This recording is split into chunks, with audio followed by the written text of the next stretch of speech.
from LP Savani Riverside School, Krupali Home. Standard 9, chapter number 2 is Matter Around Us, Pure. Our today's topic is 2.4 Physical and Chemical Changes. In the previous chapter, we have learned about a few physical properties of matter. The properties that can be observed and specified like these are the physical properties: color, hardness, rigidity, fluidity, density, melting point, boiling point, etc. are the physical properties. The interconversation of states is a physical changes because these changes occur without a change in composition and no change in the chemical nature of the substance. Why these are physical? Here is two reason. First is the change occur without the composition changing, and the second reason is chemical nature will not change after the physical change. That's why interconversation into the state like solid to liquid, liquid to vapor, vapor to solid, this is the physical properties. Although ice water and water vapor all look different and display different physical property that they are chemically the same.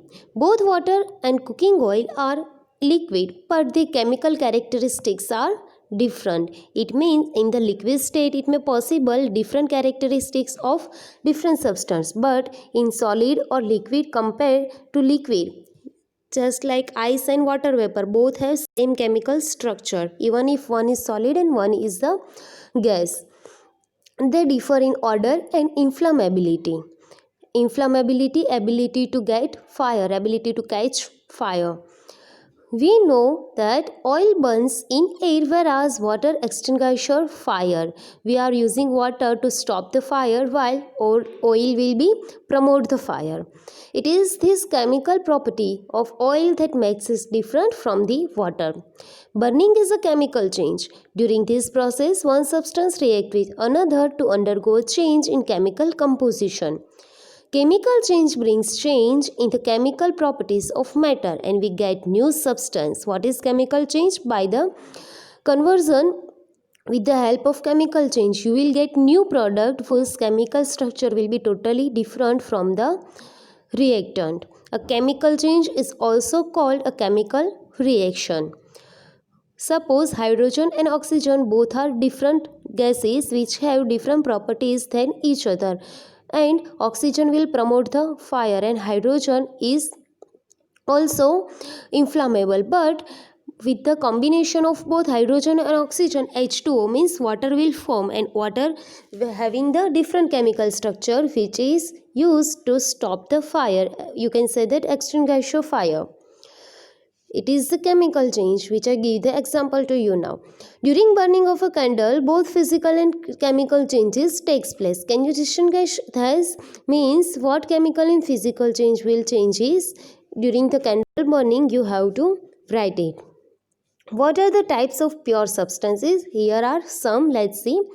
On the basis of their chemical composition, substances can be classified either as element or compound. What is element and what is compound? We will going to see here.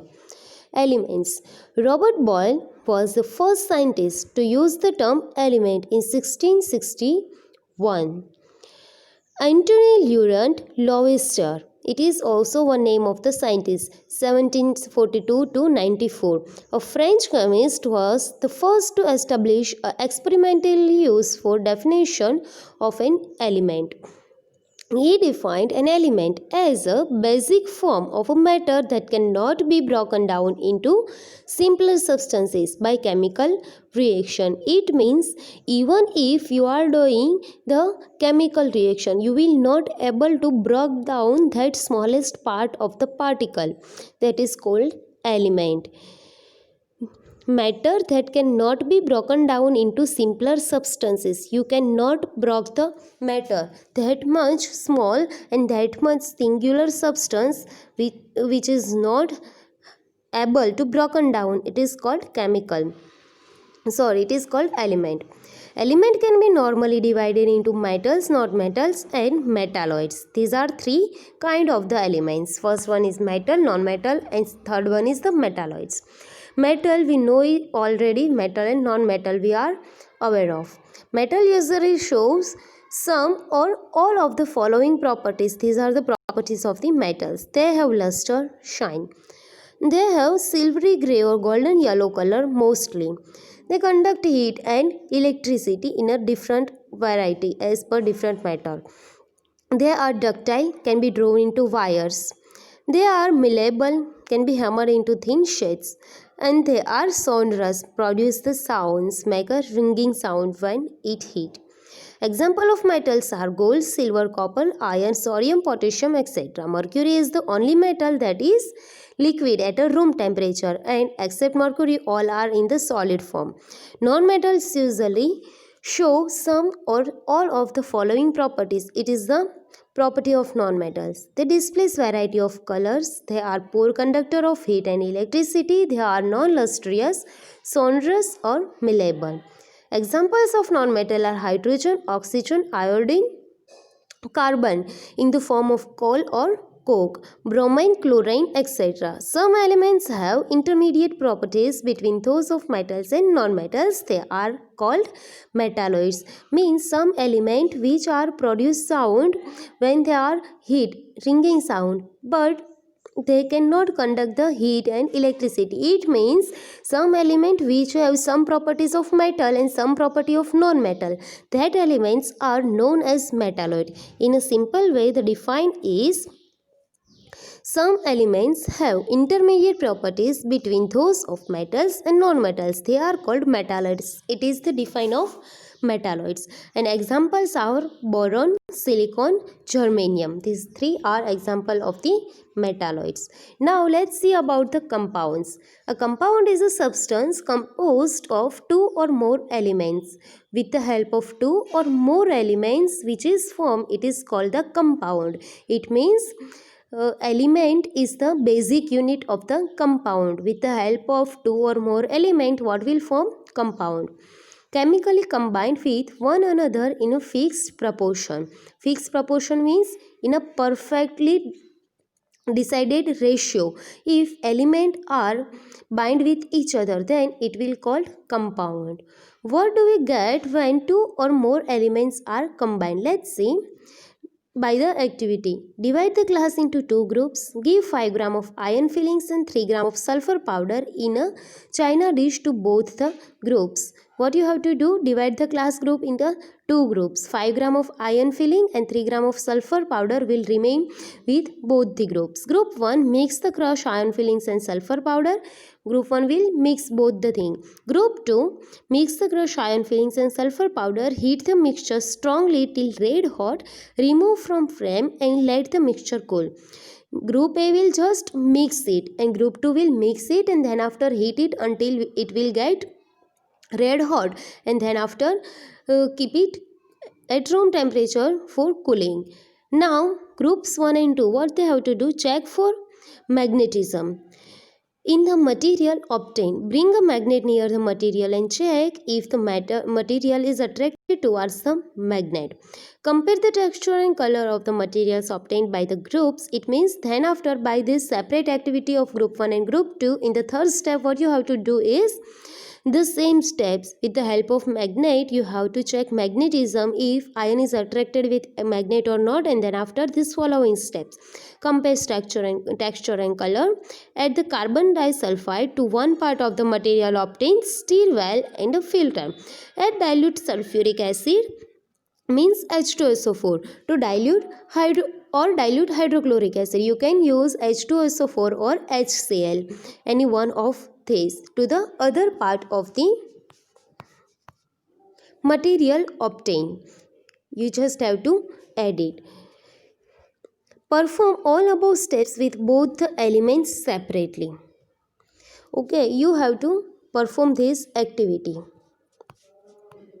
for better understanding of the compounds. The gases obtained by group 1 is hydrogen. It is colorless, odorless and combustible. It is not advised to do the combustion test for hydrogen in the class. It is dangerous without precaution steps. The gas obtained by group 2 is hydrogen sulfide. It is colorless gas with the smell of rotten eggs. It means you can say bad smell from that gas. Here is some differences between mixture and compounds. Elements or compound just mix together to form mixture and no new compound is formed, while here what will happen, elements react to form new compounds. Chemical reaction will be happen there. A mixture has a variable composition, and here the composition of each new substance is always fixed. A mixture shows the properties of the constituent substance, and the constituent can be separated fairly easily by the physical method, while in the case of compound what will happen, you cannot easily separate it. The new substance has totally different properties from the reactant, and then the constituent can be separated only by the chemical or electrochemical reaction. We can't separate this by the physical methods. You must have observed that the products obtained by both the groups shows different properties through the starting materials while the same. Group 1 has carried out the activity involving physical changes, whereas in the case of group 2 a chemical change has taken place because we burn that with the flame. The material obtained by group 1 is a mixture of the two substances. The substance given are elements iron and sulfur in the first step. The properties of the mixture are the same as that of its constituents.